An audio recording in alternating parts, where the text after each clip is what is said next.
네, 안녕하세요. 보수주의 책방입니다. 오랜만에 영상을 찍는데요. 요즘 날씨가 계속 춥습니다. 추위 조심하시고 몸 관리 잘 하시기 바라겠습니다. 겨울이 얼마 안 남았습니다. 이제 2월달 지나면 이제 금방 이제 봄이 될 거니까 좀만 힘내시고 우리 나라에도 대한민국에도 하루빨리 봄이 찾아오길 바라겠습니다. 그럼 레이건 11 저번에 못 읽었던 부분 이어서 한번 읽어보겠습니다.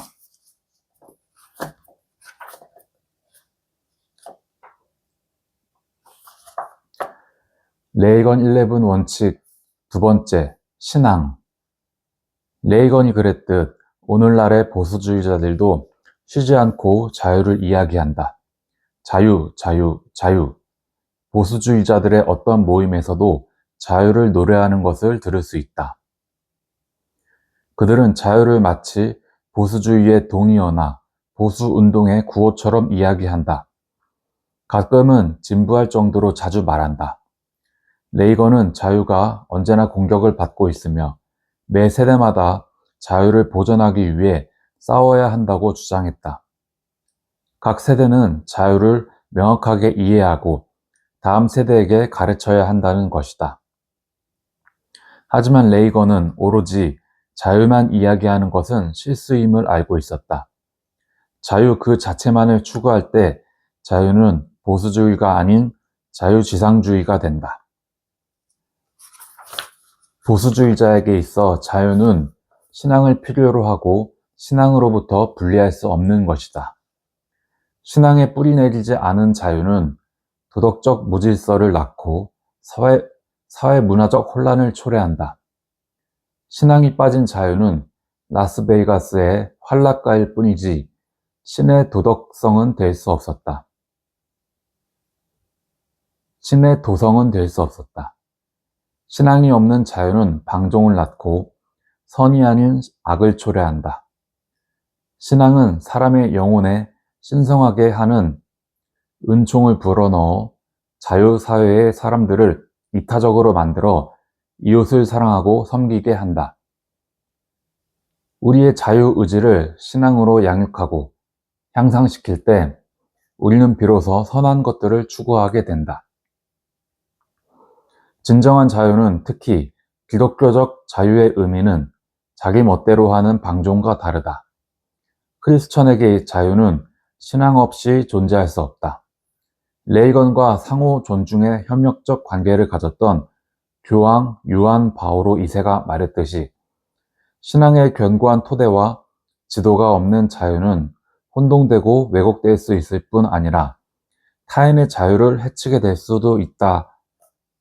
요한 바오로 2세의 후계자인 베네딕토 16세는 현대의 서구 세계가 상대주의의 독재를 초래한 자유의 왜곡된 이념에 시달리고 있다고 지적하기도 했다. 신약성경 갈라디아서 5장 13에서 14절에는 이렇게 적혀 있다. 형제들아 너희가 자유를 위하여 부르심을 입었으나 그러나 그 자유로 육체의 기회를 삼지 말고 오직 사랑으로 서로 종노릇하라. 온 율법은 네 이웃 사랑하기를 네 자신과 같이 하라 하신 한 말씀에서 이루어졌나니. 위대한 보수주의 사상가 러셀 커크는 1974년 걸작 미국 질서의 기원에서 질서 있는 자유를 이야기했다. 커크는 미국이 외적 질서를 통해 성공적으로 통치되기 전에 먼저 국민에게 내적 질서가 필요함을 이야기했다. 국가의 외적 질서를 위해서는 국민 개개인의 내적 질서가 필수적이라는 것이다. 미국의 첫 번째 대통령 조지 워싱턴도 같은 맥락에서 국민이 스스로를 먼저 다스리는 것이 국가를 자치하는 것보다 우선이라고 강조한 바가 있다. 로널드 레이건은 이를 전적으로 믿었다. 그는 선과 지혜를 향한 방향성은 신이 제공하는 것이라고 믿었다. 신의 섭리에 의존해야만 미국의 지도자들이 선과 지혜를 얻을 수 있다고 믿은 것이다. 레이건이 가장 좋아했던 그림이자 그가 미국 역사의 가장 숭고한 장면이라고 묘사했던 그림은 조지 워싱턴이 포지 계곡의 눈밭에서 무릎을 꿇고 기도하는 장면이다. 1983년 12월 라디오 연설에서 레이건은 워싱턴이 무릎을 꿇고 기도하는 장면을 이렇게 설명했다. 이 그림은 자신의 용맹과 선을 의지하는 것으로는 불충분하다는 것을 아는 이들을 상징합니다. 그들의 아버지이자 보호자인 하나님의 도움을 구해야 한다는 것을 아는 사람들 말입니다. 레이건은 신이 모든 지식의 근원임을 알았다. 고등학생들이 모인 어떤 자리에서 그는 이렇게도 이야기했다. 하나님께 우리를 내어드릴 때 우리는 도덕적 용기뿐 아니라 지적 능력도 얻게 됩니다. 신앙의 빛이 우리의 지성과 이성을 깨운다는 것이다. 레이건은 이런 생각을 대통령이 되기 오래전부터 표현해왔다. 지식을 얻기 위해 하나님께 도움을 구해야 함을 설파했던 것이다. 더 나아가 레이건은 자유민주주의 사회에서 종교적 신앙을 제거하면 어떤 일이 일어날지에 대해 두려워했다. 이에 대해서는 레이건의 최고의 연설이자 가장 잊혀진 연설 중에 하나라고 할 수 있는 1988년 10월 조지타운 대학 200주년 기념식 연설에서 찾을 수 있다. 이 서구 사회와 같이 꽃이 만개한 사회에서는 자유가 사회의 첫째 원칙입니다. 하지만 자유는 스스로 존재할 수 없습니다. 그래서 이 학교의 200주년을 기념하는 여러분의 구호는 매우 적절합니다. 배움, 신앙, 자유. 이 셋은 서로를 보강하며 가능하게 합니다. 이 셋이 서로가 없으면 무엇이 될 수 있겠습니까? 그리고 그는 미국이 배움과 신앙과 자유를 통해 인도받도록 기도해 줄 것을 관중에게 요청했다. 19세기 걸작인 미국의 민주주의의 저자인 알렉시스 디 토크빌을 이렇게 인용한다. 토크빌은 1835년에 그때나 지금이나 유효한 다음과 같은 말을 했습니다. 폭정은 신앙 없이 통치할 수 있지만 자유는 그럴 수 없다. 종교는 다른 어떤 사회보다 민주주의 사회에서 더욱 필요하다.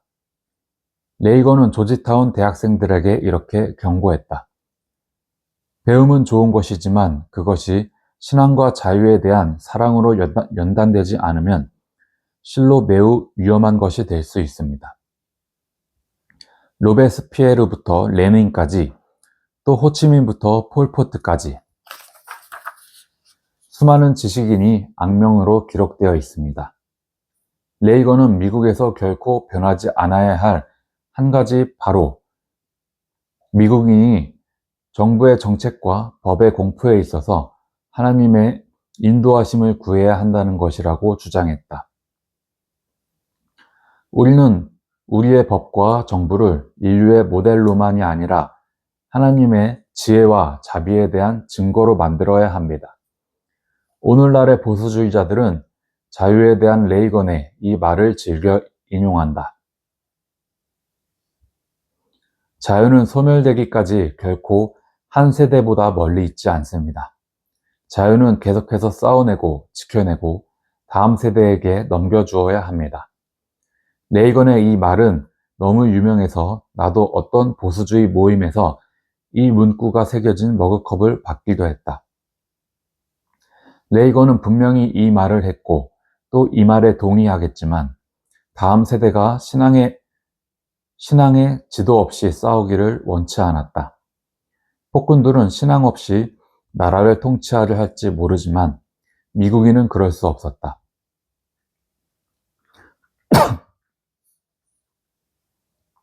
신앙과 자유는 서로를 보강하며 가능하게 하는 것이다. 레이건은 배움이란 바로 자유와 신앙의 관계를 배우는 것을 의미한다고 여겼다. 자유와 신앙의 관계에 대한 레이건의 연설들이 대부분 학생들, 즉 배움의 과정에 있는 이들에게 전해졌다는 사실을 보면 알 수 있다. 보수주의, 특히 레이건 보수주의에 대한 배움과 이해도 바로 이 상호보강의 관계를 아는 것에 있다. 더 나아가서 미국에 대해서 배우고 이해하는 것 또한 이 관계를 아는 데 있었다. 레이건은 신앙과 자유의 쌍등대가 미국의 하늘을 밝게 비추고 있습니다. 라고 말했다. 그렇다. 신앙과 자유는 보수주의의 기반이다.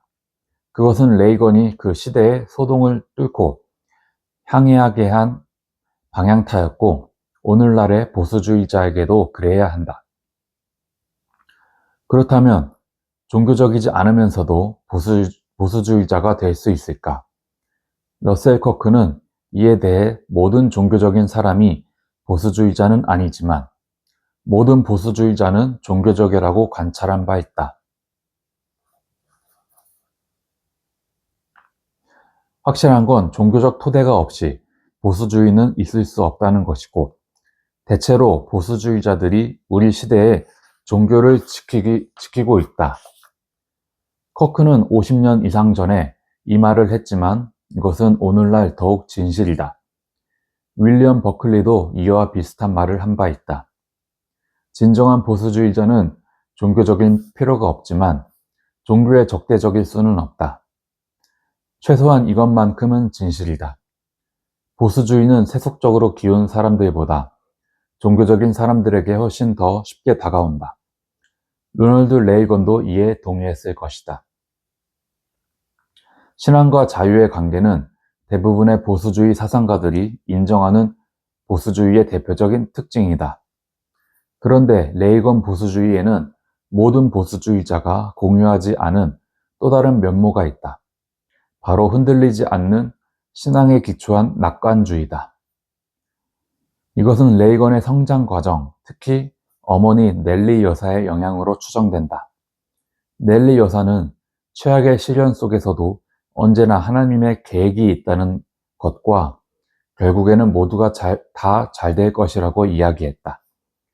언제나 삶의 길에는 굴곡이 있기 마련이지만 동시에 다정하고 전지전능하신 하나님이 주관하셔서 모든 것을 그의 계획대로 이끄신다는 것이다.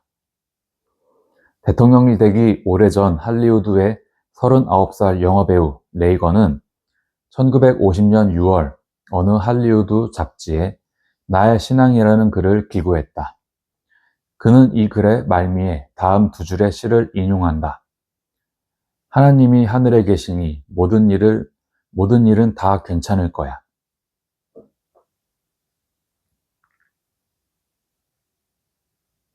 대통령이 되기 30년 전 레이건이 내린 이 결론은 그가 평생 지닌 신앙 기반의 낙관론을 압축하고 있다. 레이건은 실제로 하나님이 주신 낙관주의를 이야기하곤 했다. 그는 자신의 낙관론이 하나님에 대한 강한 믿음에서 오며 이러한 믿음의 축복을 주신 신의 섭리에 감사한다고 고백했다. 이는 레이건이 주지사 시절 장애 아이를 가진 어느 뉴욕 여인에게 보낸 감동적인 편지에 잘 나타난다. 저는 하나님이 우리 각자에게 계획이 있다는 것을 깊이 믿고 있습니다. 믿음이 적거나 연단이 적은 이들은 그들이 받은 계획을 놓치곤 하지요. 혹은 우리가 다른 사람의 삶에 남기는 영향력들을 잘 보지 못하는 것일 수도 있어요. 하지만 우리가 바꾸지 못하는 것들을 감수하고 어떤 운명이 있음을 확신하며 하나님이 주신 것을 가지고 꾸준히 나아갈 때 우리는 다른 무엇과도 바꾸지 않을 상급을 얻게 됩니다. 강철을 만들기 위해서는 엄청난 불과 열이 필요하기 마련이지요. 장애를 가진 아이에게는 또 이렇게 덧붙였다.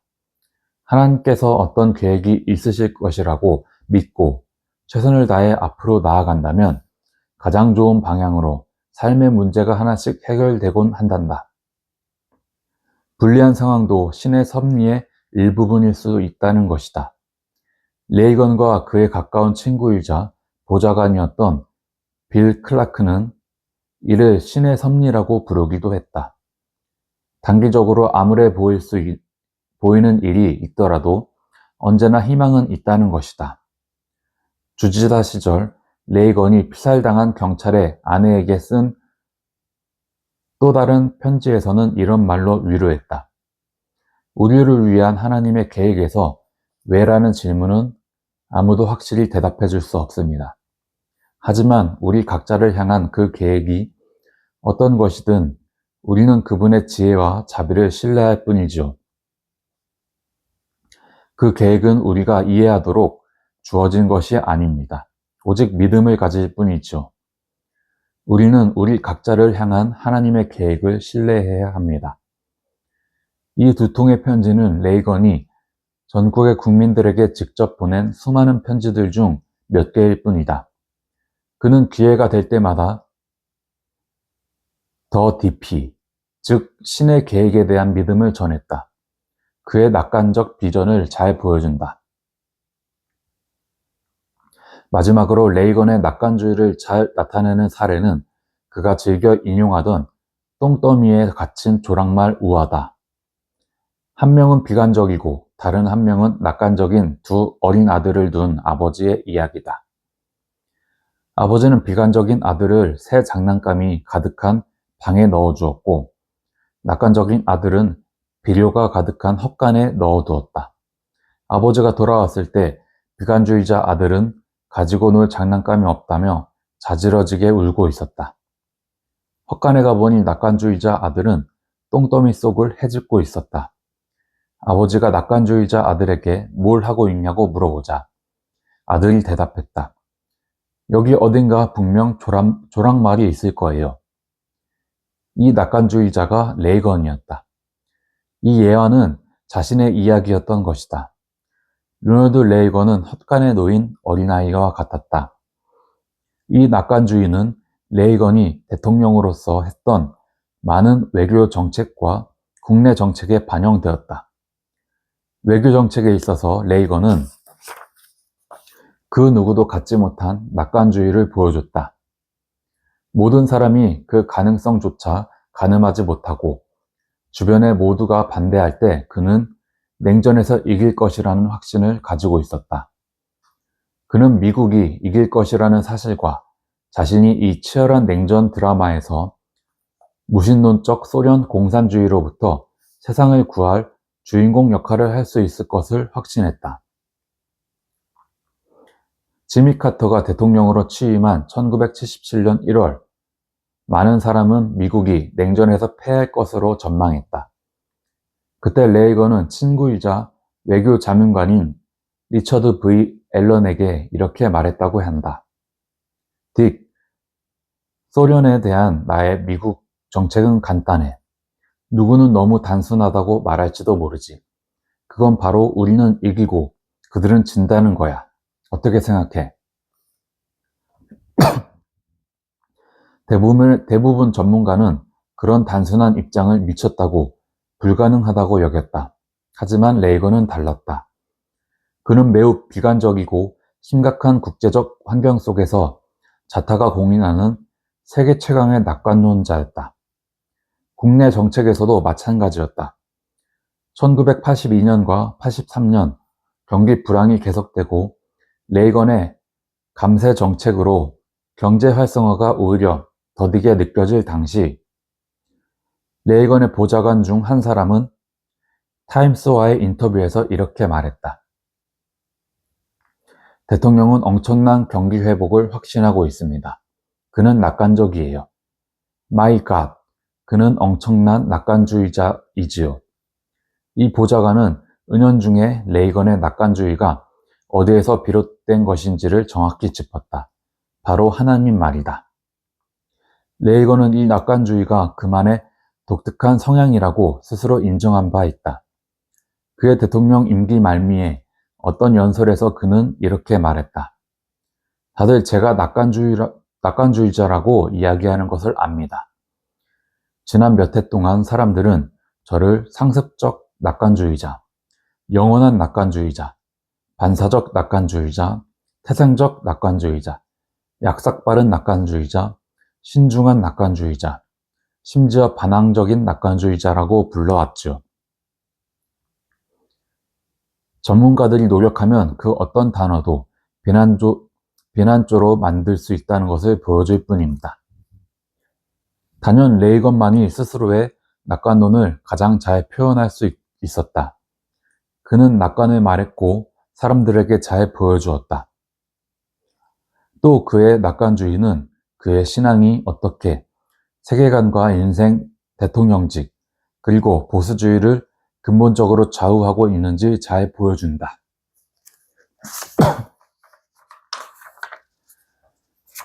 네, 레이건 11 두 번째, 신앙 읽었습니다. 맞습니다. 보수주의와 신앙은 결코 떨어뜨릴 수 없는 것입니다. 가장 보수주의의 기본 원칙이 되는 게 자유와 신앙입니다. 자유는 신앙에서 나오고 그 자유는 하나님이 주신 것입니다. 미국의 건국과 대한민국의 건국도 신앙의 기초에서 자유민주주의 국가로 세워진 나라입니다. 보수주의자는 종교가 없을 수도 있습니다. 하지만 보수주의자는 기독교를 미워할 수는 절대 없습니다. 이 책에도 나와 있듯이 저도 그렇게 생각합니다. 그리고 레이건이 낙관주의자였듯이 하나님을 믿으면 낙관주의자가 됩니다. 모든 것은 하나님의 섭리입니다. 인생에 굴곡이 충분히 있을 수 있습니다. 문제가 있을 수 있지만 다 하나님의 섭리로 여기고 한 발 한 발 앞으로 나아간다면 분명히 만족할 만한, 하나님께서 기뻐하실 만한 인생을 살 수 있을 것이라 생각합니다. 감사합니다. 보수주의 책방이었습니다.